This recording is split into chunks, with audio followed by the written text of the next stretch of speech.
My name is Tad Milmine, and this is my BeBrave story.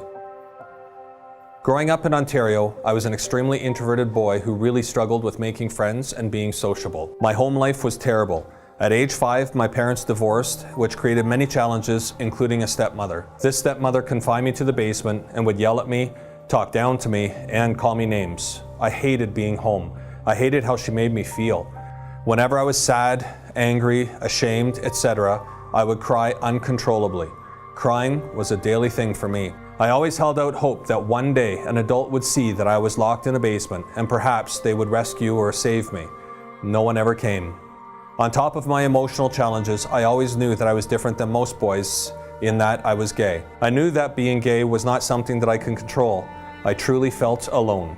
I never stood up for myself. It made me a target at school for others to call me names. Words like crybaby or suck were repeated over and over for many years. One day during high school, I was followed home, all the while being called names. When I got home, the boys spit all over the front door to my house. It was humiliating to have to clean that up. The pain was not something that I can explain. Having no one to talk to or confide in, I was hurting mentally for many years. My world was a mess and I couldn't find a way to make it better. During my last year of high school, I remembered my dream of wanting to be a police officer, but I made a mistake. I never acted on my dream because I truly believed it would never happen. After traveling abroad after high school and learning more about myself, I slowly came to accept the reality that I was gay and was ready to tell my mother. Her reaction was nothing but positive, and after all of those years of beating myself up inside, nearly having moments of giving up, my life felt like it was brand new again. And that is when everything started to become clear. I was always into sports and staying active, and a few years later I was playing on a baseball team and one of my teammates happened to be a police officer. After telling him that was always my dream job, he convinced me to at least apply since I had nothing to lose.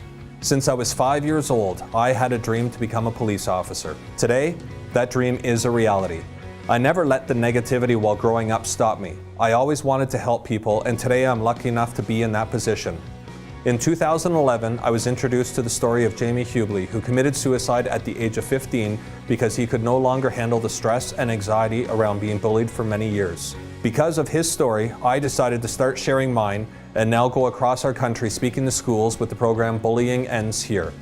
It took a tragedy for me to act, but I will work as hard as I can in an attempt to prevent further tragedies. And that is my BeBrave story.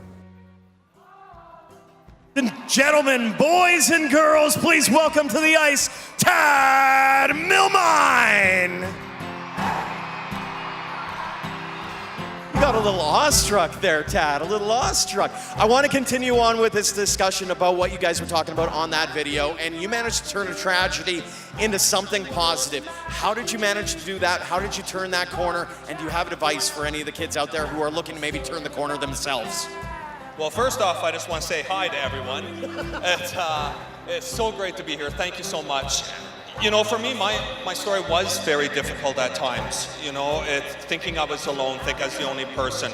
But for me, one of the life lessons I learned was the fact that if I wanted like real positive change in my life, that positive change would have to start with me. So for me, it was reaching out. It was giving trusted adults a chance to be able to help.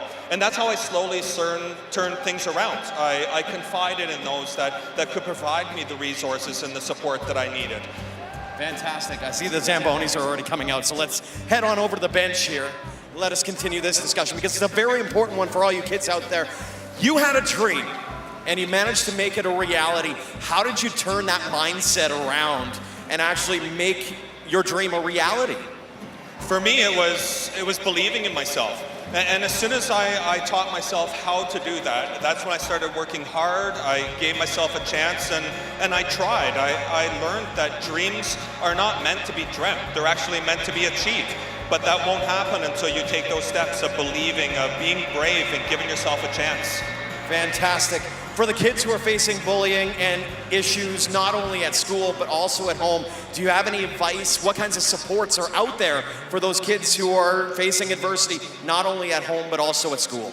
Well, we spoke earlier about the importance of reaching out, and I've seen it on the boards earlier. There's the Kids Help Phone, an incredible resource that's there. There's also myself. Anyone can message me anytime. My Instagram is up there, my website, all those things. And it's the importance of reaching out. You know, it's if you're feeling alone, if you feel like you're the only one, give yourself a chance. Holding things in and hoping and waiting and wishing for life to become better on its own somehow, it doesn't always work out. It's you got to give yourself the chance that you deserve. Absolutely. And final question for you, as a police officer, you are known as a bit of a hero. I mean, let's face it, all of our emergency services personnel are heroes. They are in my mind, they should be in yours as well. What do you say to the kids who want to be heroes themselves, and what can they do to help somebody out? Well, it goes right back to what we said earlier about believing in yourself. You know, since I was 5 years old, I had this dream that I wanted to be a police officer. If you would ask me then, if you ask me now, the same answer. It's because I want to be able to help people. And it didn't become possible because of others around me. It became possible because of me. Being brave, believing in myself, reaching out when I needed it, and then finally giving yourself the chance. And that's when I realized that dreams aren't meant to be dreamt. They're meant to be achieved. It's right there, but it was up to me to do it. It's all about mentality at the end of the day and leaving a legacy behind. As you can see around here, we did at one point have your Instagram handle out. In case people want to reach out to you personally, where can they go? Well, if you add me to Instagram, it's my name, Tad Milmine. And for today, anyone that adds me to Instagram, I've got a signed autograph journey from Johnny Gaudreau, and I've also got a couple of jerseys that are signed by the Hitmen. So anyone that adds me will be a random draw. You never know. They could be yours. Got a lot of great things on there as well. So ladies and gentlemen, boys and girls, please put your hands together one more time for a man who shared a great personal story with us, turning a legacy around. This is Tad Milmine.